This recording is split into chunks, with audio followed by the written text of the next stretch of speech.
Welcome to Climate Quickies, bite-sized nuggets of climate goodness from our TEDxLondon experts in under 10 minutes.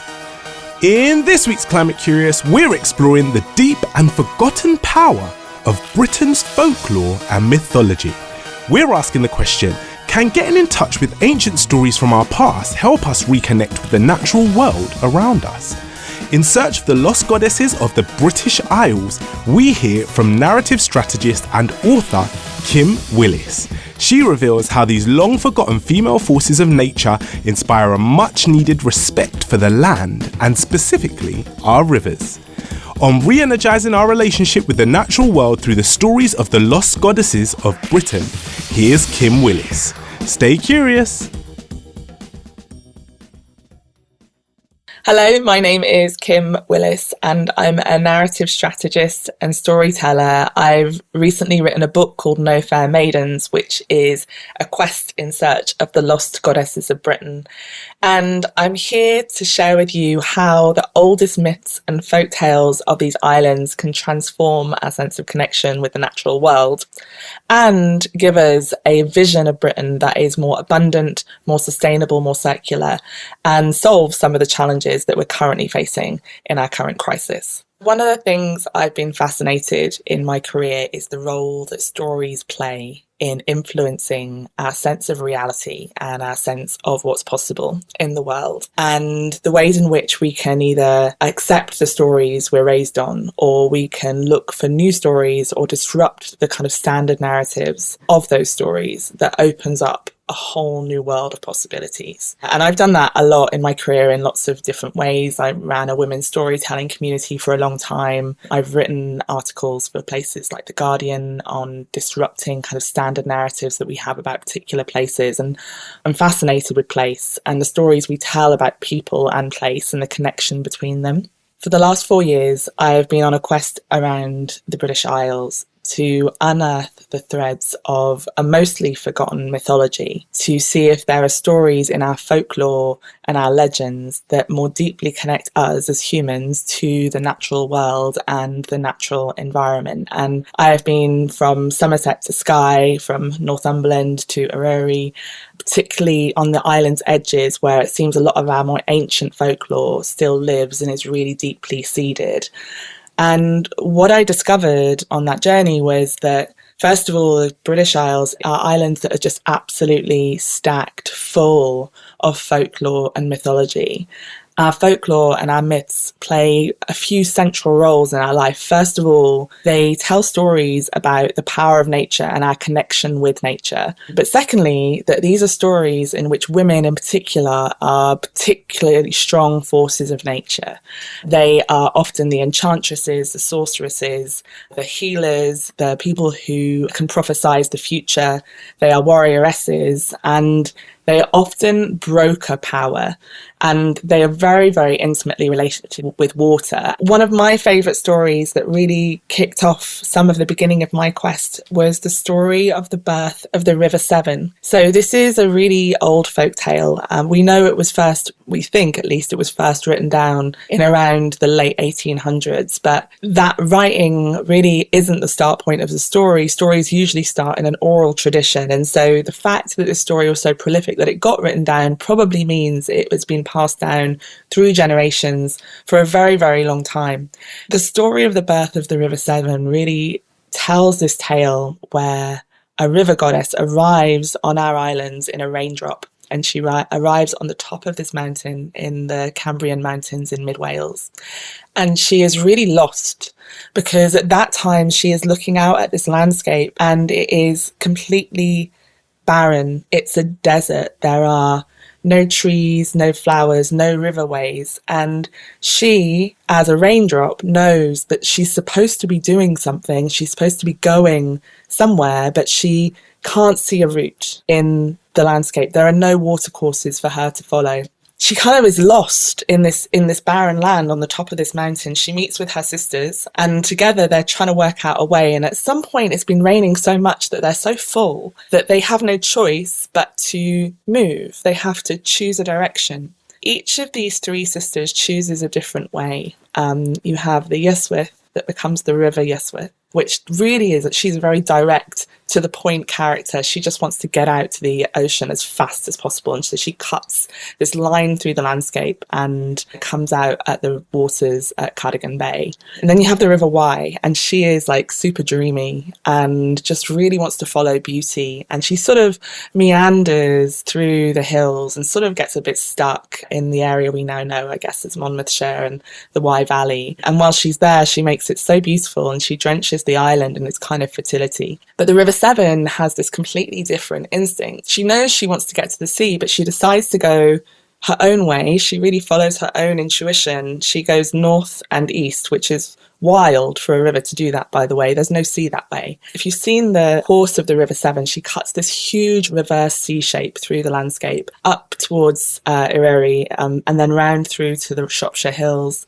She then moves in a kind of almost a 90-degree angle. She slices Wales from England and then eventually bursts her banks at the Bristol Channel. She kind of gathers the Wye and a whole load of other rivers. And in doing that, she becomes this colossus. She's huge and ungovernable. And she is the most tidal and wild waterway in the world, actually. And she's at peace because she's refound the sea and she's refinding her sisters.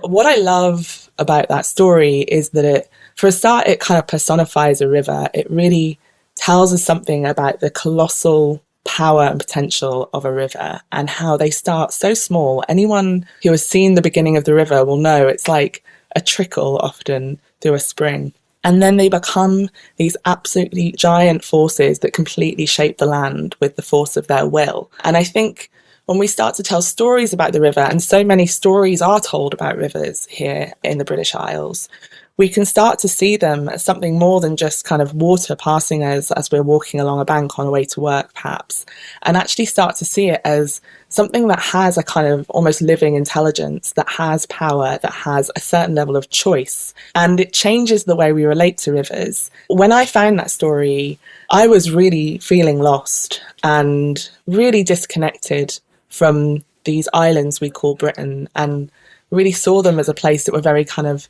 just industrious and portions up, full of monoculture. And one story of this river transformed how I saw the landscape, because now when I see a river, I don't just see a body of water, I see, I guess, a goddess in a way, which might sound kind of crazy, but I start to see it as something that deserves our awe and a sense of wonder, a sense of this kind of eternal, colossal potential that these rivers have been here far longer than we have and will be far longer than we will. And I think when we start to see rivers in that way, it means that we can connect with the landscape with a kind of reverence and see it as sacred and see it as something that is often more powerful than us and that deserves our respect.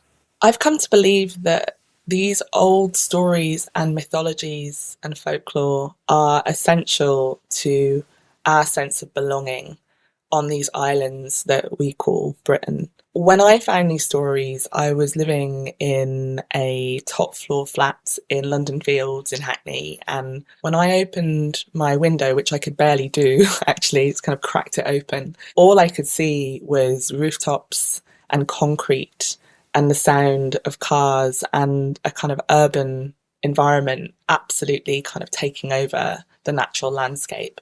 I didn't have a sense of strong connection with the island, the soil, the waters that define this geographical environment that we call home here in the British Isles. In fact, I probably really struggled with even saying that I was from Britain or that this was an island that I felt I could feel a sense of belonging to. So many of us live in urban centres now that we have created as a society a kind of deep dislocation from the environment that we are really growing in, essentially, and that we could feel a sense of kinship and connection with. And it's no surprise that most of the stories I tell in my book, in fact, most mythical stories that we tell about the British Isles, are mostly lost to most of us that live here, because we lose the stories when we moved away from the places those stories are told. I think that a lot of us struggle with that now. A lot of us talk about really wanting to feel grounded, deeply grounded. And I think we have perhaps forgotten that that grounding starts with our relationship to the land and the water that surrounds us. And what these stories do, in fact, what all stories do, is they create that kind of connective tissue. The brilliant thing about stories is that as humans, we are wired for story. And so it's actually very easy for us to find the stories and to re-embody the stories of the landscape. I would really encourage anyone who is feeling that sense of dislocation from the landscape and who is curious about the mythical stories of these islands to choose a place that matters to you. Perhaps it might be linked to your ancestry. Perhaps it's a place that just calls to you, and visit there, spend some time in that natural environment. There are storytellers all over these islands. There are many books about folktales. Mine is only one of a huge canon that has threaded through the centuries. And to just choose one story that connects with that landscape, read it, learn it, see how it affects you, see how it changes your own sense of connection with that place. I think that the stories we tell about the landscape in our folklore and mythology are how the island speaks to us. That these stories are the way that the land talks back to us and gives us a way of creating a two-way relationship with the natural world, not seeing it as something inanimate and separate, but rather something that we are constantly in a dialogue with. And when we learn these stories, when we start to tap into some of these older folk tales, when we tell them, because we can all tell them, it really will create a transformative effect in your relationship with water, land, and the air. One of the most common questions that I get asked is, how is it that we don't know the stories of these islands? How is it that these myths and legends have kind of gone to the ground? And the answer to that is quite complicated. It weaves in patriarchy, it weaves in religion, it kind of weaves in just the ways that we have prioritised some very narrow stories, usually about men.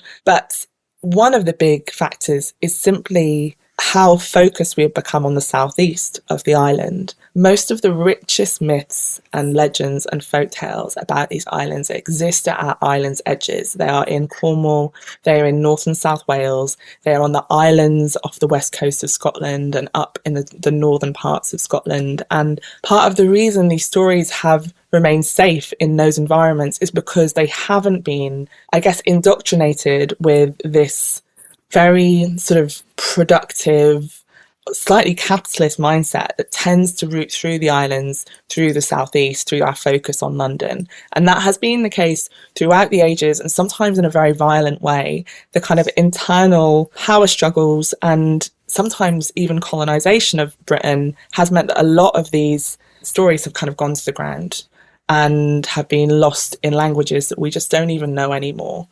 And so it's really important, I think, if we're going to have a strong sense of our folklore, is to really start to get to know some of the ancestral traditions of these islands, to get interested in our stone circles and our Neolithic monuments, in the poetry of Old Welsh and in some of the wild folk tales of winter goddesses and hags from the north of the island up in the tops of Scotland. That these are the stories that kind of weave in on the breeze and start to turn Britain from an island of kind of productivity to an Isle of Wonder, and we can start to unstitch some of those power dynamics that have got us into this problem in the first place. Thanks for listening to this quickie. This episode was created by our superstar podcast team at TEDxLondon. Until next time, stay curious.